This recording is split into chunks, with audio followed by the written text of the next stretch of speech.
Светската здравствена организација бара Македонија да го замени тутунот со друга земјоделска култура. Македонија не прифаќа, ако претходно практично и научно не се докаже дека нејзиното одгледување би било исто толку профитабилно, исплатливо, но и соодветно од аспект на специфичните климатски почви и агроуслови.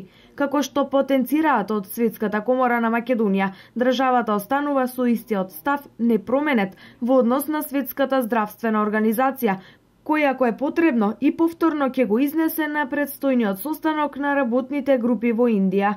Тутунарите годинава задоволни од откупот, субвенциите и секако од ниските трошоци на садењето. Према од другите години подобро е оваа година.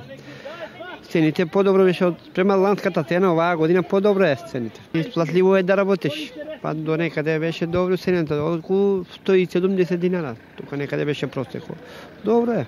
Задоволни се многу, како не, благодарни сум со субвенцијата, со тоа по 250 динара им се фаќа тутунот, па што сака повеќе?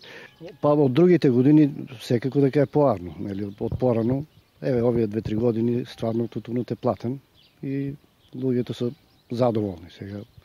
И до година очекуваме сепак нели да остане таа гранка.